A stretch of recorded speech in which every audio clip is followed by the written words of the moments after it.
সবাইকে জন্মাষ্টমীর শুভকামনা নিয়ে শুরু করছি আমার এই ভিডিওটা। হ্যালো বন্ধুরা, আমি চলে এসেছি আমার গোপাল সোনার জন্য জন্মাষ্টমীতে যে রান্না করেছিলাম সেই খিচুড়ি রান্নার রেসিপি নিয়ে।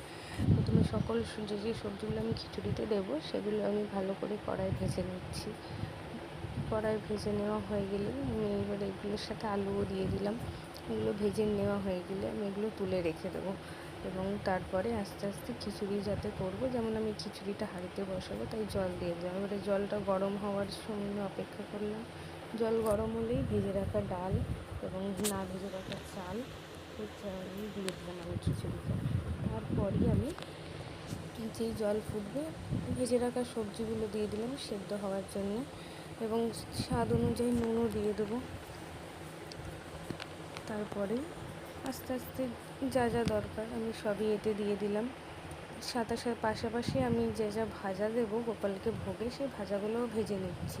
যে চা একটুখানি সেদ্ধ হয়েছে তখন আমি স্বাদ অনুযায়ী নুন দিয়ে দেবো। এবারে নুন দেওয়া হয়ে গেলে নুন দেওয়ার পরে আমি সেখানে কাজু কিশমিশ দিয়ে দেব এবং প্রপার সব কিছু সেদ্ধ হওয়ার অপেক্ষায় করে থাকবো।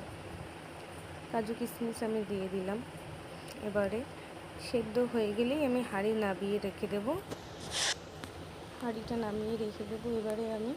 এবারে সেদ্ধ হওয়ার হয়ে গেছে যেহেতু, এবারে আমি খিচুড়িটা সাদলানোর জন্য কড়া বসিয়ে দিলাম। আস্তে আস্তে কড়াই আমি এলাচ দিয়ে দিলাম। এলাচের সাথে আমি গোটা জিরে দিলাম। অনেকে পাঁচফোড়ন দিয়েও সাদলাতে পারে, যার যেরকম স্বাদের দরকার। আমি এখানে গোটা জিরে দিয়ে নিয়েছি এবং এলাচ, এবং এর সাথে যে মশলাগুলো দেবো যেমন আমি তৈরি করে রেখেছি আগে থেকেই, আদা বাটা, জিরে গুঁড়ো, ধনে গুঁড়ো, লঙ্কার গুঁড়ো তো আমি দেইনি, গোপালের ভোগ যেহেতু সেই জন্য সেখানে আমি কাশ্মীরি লঙ্কার গুঁড়ো ব্যবহার করেছি এবং হলুদও আমি একসাথেই দিয়ে নিয়েছি। আপনারা চাইলে পরেও দিতে পারেন। এবং যেই ফোড়নটা হালকা হয়ে যাবে আমি ওতে টমেটোমের কুচি দিয়ে দেবো। টমেটোমের কুচিটা ভাজা ভাজা হলেই আমি সেখানে যে মশলাটা রেডি করে রেখেছি সেই মশলাটা দিয়ে দেবো। টমেটোমের কুচিগুলো আমি হালকা খুন্তি দিয়ে ভেঙে নিলাম যাতে তাড়াতাড়ি ভাজা হয়ে যায় এবং হালকা ভাজা হলেই এবারে আমি তেলের মধ্যে যে মশলাটা তৈরি করে রেখেছি সেই মশলাটা দিয়ে দিচ্ছি।